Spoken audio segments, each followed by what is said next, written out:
Year 10 and 11, welcome to your analysis of Macbeth in preparation for your GCSE English Literature exam. The character of Macbeth. We first hear of Macbeth in the wounded captain's account of his battlefield bravery. Our initial impression is of a brave warrior. When we see Macbeth interact with the three witches, we notice that his physical courage is joined by ambition and self-doubt. The prediction that he will be king brings him joy, but also turmoil. Bravery, ambition and self-doubt are a constant battle for Macbeth throughout the play.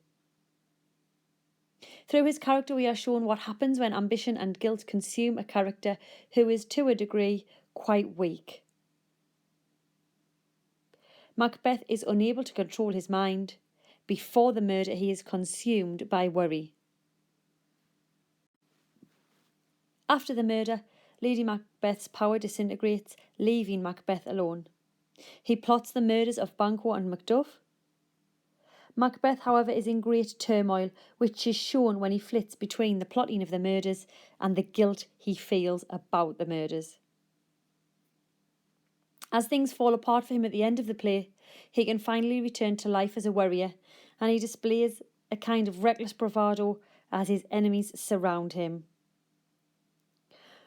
Unfortunately, his unwavering confidence in the witches' prophecies send him to his death. The play almost has a circular narrative. It begins with Macbeth winning on the battlefield and ends with him dying in combat.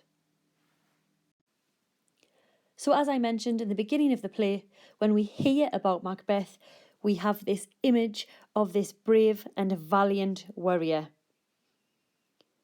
Quotation, "For brave Macbeth, well he deserves that name, disdaining fortune with his brandished steel, which smoked with bloody execution, like Valor's minion carved out his passage till he faced the slave."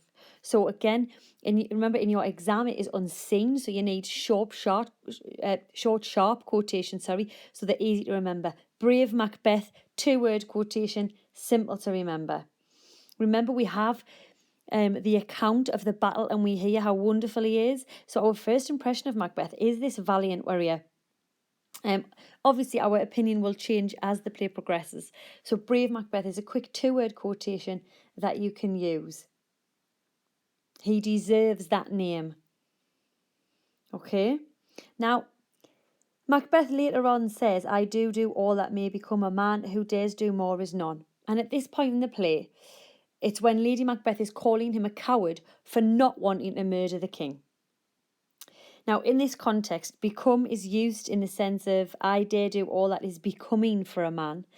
And becoming there means appropriate or suitable. He isn't afraid to do anything that's suitable for a man to do. But if he went beyond what's suitable, in this case, killing the king, he would not be a man. And there's a massive irony there, isn't it? Because masculinity is a theme all the way through.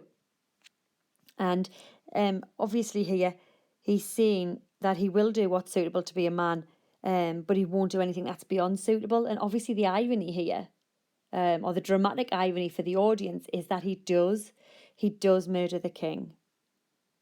Okay. And as I said, as his character progresses within the play, we are presented with kindness, which becomes weakness. So obviously Lady Macbeth receives the letter and instantly questions Macbeth's character. She knows that he isn't strong enough to do what is necessary, and she says one of the most famous quotes, "Yet I do fear thy nature. It is too full of the milk of human kindness to catch the nearest way." You'll probably know, obviously, how to analyse that quote with it being so famous, but just really quickly, she is afraid that Macbeth, although he's ambitious, is not as ruthless as she is. She's afraid that he's too kind to do what needs to be done so that he can become the king instantly. Again, if we're talking about quick quotations, too full of the milk of human kindness as a metaphorical device, easy to remember. One of the most famous quotes. So she's questioning his manhood. As I've just said, masculinity is is a theme here, isn't it? Throughout Macbeth, because Lady Macbeth questions his manhood, doesn't she? Which is one of the persuasive devices she uses. And masculinity, although it's not on this slide, is also present when Macbeth provokes the murderers into killing Banquo because he questions their manhood. So there's almost a link between ambition and masculinity and cruelty and masculinity. And guys, please don't forget that the time the play was written, females obviously had no power, and men did. Men had greater superiority, didn't they, over women. And as I say, masculinity was seen as something powerful, wasn't it? So that's how it is used and why it is used throughout the play. So really, in the opening of the play, we have a brave, valiant soldier and this impression of a man who is way too kind to do what is necessary, or to do what Lady Macbeth feels is necessary. And the big characteristic, I suppose, that we apply both to Lady Macbeth and Macbeth is that of ambition. So I think it's one of the flaws in both of their characters as well, isn't it? Because it's this ambition that quickly, I suppose, leads to their downfall. So ambition. When Macbeth is informed that Duncan has made him the Thane of Cawdor, he at once gives way to temptation. The temptation that was at first suggested by the witches. And he allows this ambitious idea and that the witches have presented to him to take over. Why do I yield to that suggestion? So that it would basically seem, why am I giving up? Whose horrid image doth unfix my hair, and make my seated heart knock at my ribs, against the use of nature. So again, simple to analyse, he questions his very being, asking if he should go against nature by killing the king. Look at that, against the use of nature. Quick quotation to remember. And human nature is questioned by the very act of murder, isn't it? Because you could argue that it's not really within our human nature to be murdering people. And also it's the idea that he would be going against the natural order because he's forcing fate. The natural order obviously isn't that he would become king. So it's the idea that he's going to go against nature by forcing fate upon himself, if you like, by making himself the king. So again, when we're trying to remember quick quotations for an unseen exam, why do I yield would be a quick one. And the idea that he's yielding and giving up to ambition. And when Duncan proclaims Malcolm as Prince of Cumberland, Macbeth finds himself face to face with crime if the object of his ambition is to be attained. So basically, if he wants to obtain the crown, then he knows he has to commit a crime. And we get this massive quote, "That is a step on which I must fall down or else overleap, for in my way it lies." So basically what he's saying is, to become the king myself, I'm either going to have to step over him, Malcolm, or give up because he's in my way. And as we know, because of this fatal characteristic of ambition and this overriding ambition that him and Lady Macbeth have, he isn't going to give up. Okay, I'm going to analyse a really important quotation on the next slide in a little bit more detail, which is, "I have no spur to prick the sides of my intent, but only vaulting ambition." So again, quotations to remember for an unseen exam, if we can. "I have no spur to prick the sides of my intent, but only vaulting ambition." So basically, when we're talking about the characteristic or the trait of ambition, he's saying there's no real justification for the killing of the king because Duncan is his friend, is a good king. He's also the guest in the castle, isn't he, the night of the murder? And all this argues against the deed, which appears to be unjustifiable. He can't justify the killing of the king. Lady Macbeth has tried, tried in the sense that she's questioned his manhood. But there doesn't seem to be a good reason to do it. So therefore, he says he has no spur to prick on his intent. There's no motivation to inspire the murder. He can only draw on vaulting ambition and intense desire for power. And herein lies the downfall of Macbeth. He's got no reason to kill the king. The only reason is ambition, and that is what leads to his downfall, as I said. His desire goes beyond its own limits. It overleaps itself, as mentioned on the last slide, to land on the other, i.e. the other side. Probably to land somewhere unknown and beyond reason. And it does, doesn't it? This act of murder, which is unjustifiable, leads to something beyond reason, because it leads to the murder of Banquo. It leads to the murder of Macduff's family. So it overleaps itself to land on the other, if you like. I suppose it's almost impossible to analyse Macbeth without treachery. Remember, at the very beginning of the play, he thinks the murder is a horrifying idea, and he twice denies Lady Macbeth, doesn't he? He says, "We shall proceed no further in this business," and tries to dismiss her persuasion. "My thought whose murder yet is but fantastical shakes so my single state of man that function is smothered in surmise." So we know that initially he doesn't want to commit the murder, don't we? But he does give up quite quickly, doesn't he, in Act 1, Scene 7?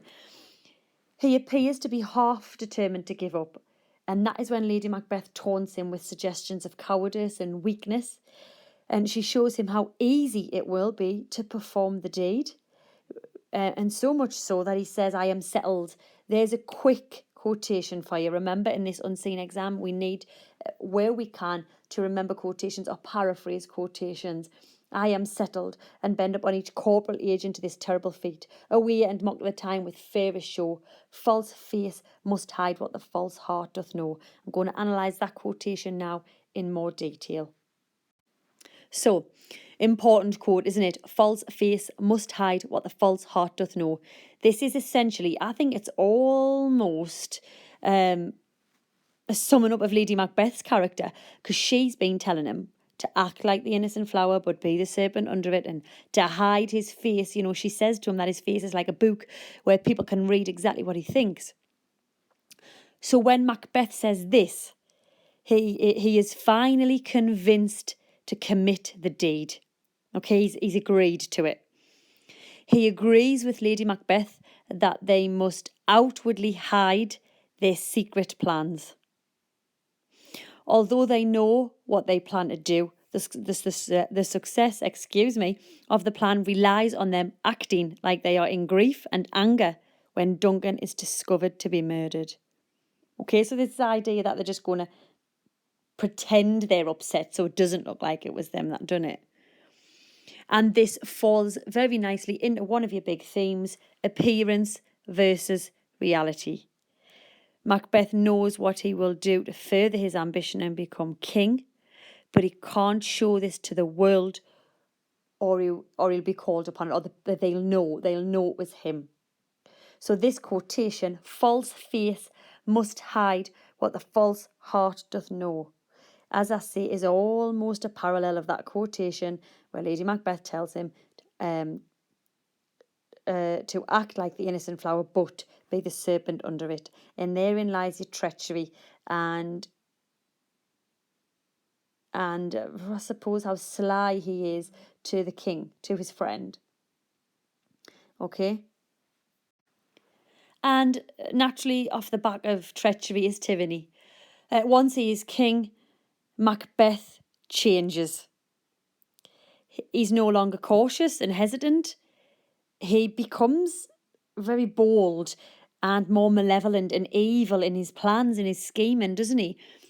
And he takes to murder and bloodshed very easily.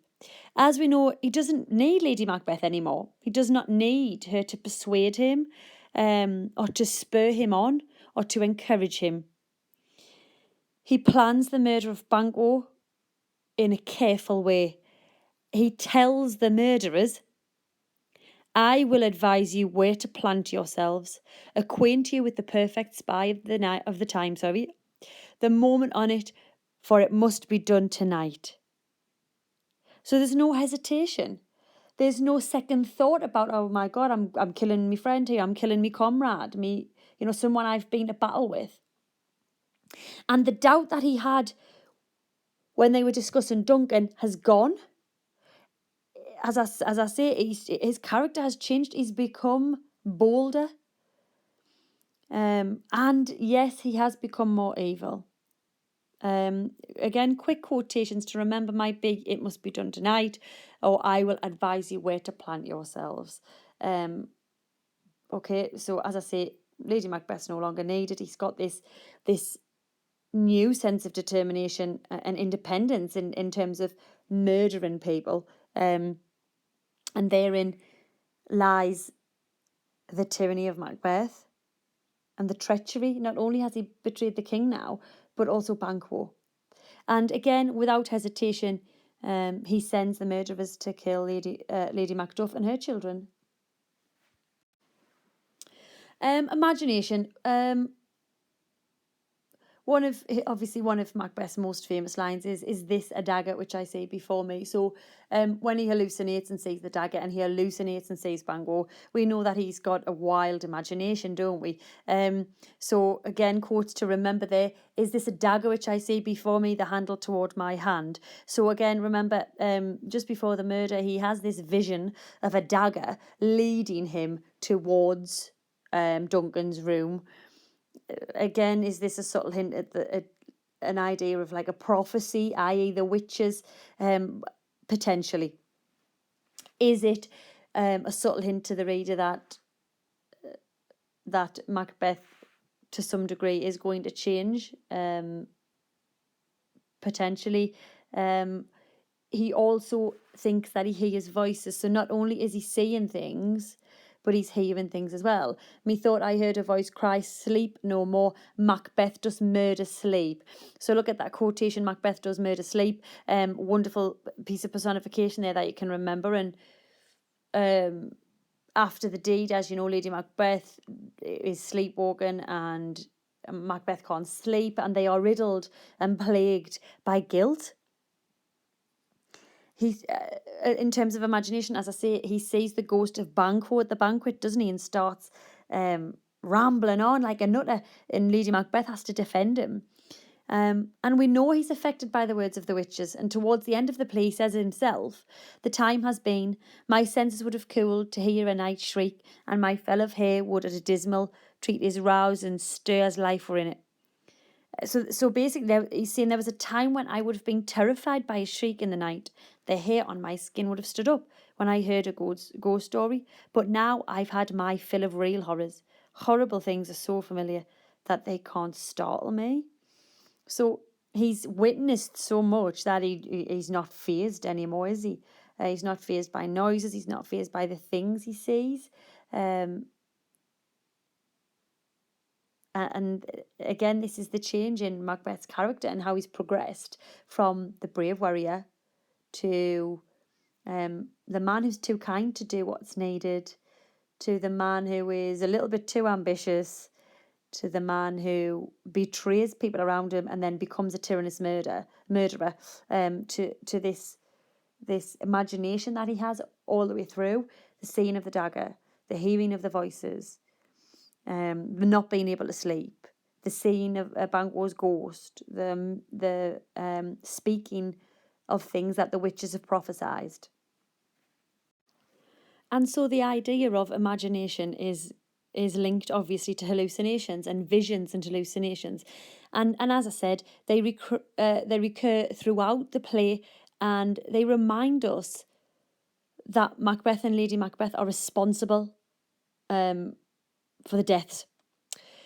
When he's about to kill Duncan, as I said, he sees the dagger floating in the air, covered with blood, and pointing towards the king's chamber. And here, it's a metaphor, isn't it? Because the dagger represents the bloody course on which Macbeth is about to embark. Because, as I said, once he's killed the king, he can't stop. He can't stop what he's doing. He can't stop his own evil actions, i.e. killing Banquo and Macduff's family. He sees Banquo's ghost sitting in the chair at the feast, pricking his conscience by reminding him that he has murdered his friend. And even, I know this is a video about Macbeth, but in terms of visions and stuff, you've got Lady Macbeth. She gives way to visions as well because she sleepwalks and thinks that her hands are stained with blood and no amount of water can wash them. So in each case, as an audience member, it's ambiguous whether the vision is real or just a pure hallucination. But in both cases, the Macbeths read them uniformly as something supernatural. And again, remember, it's this metaphor for their guilt.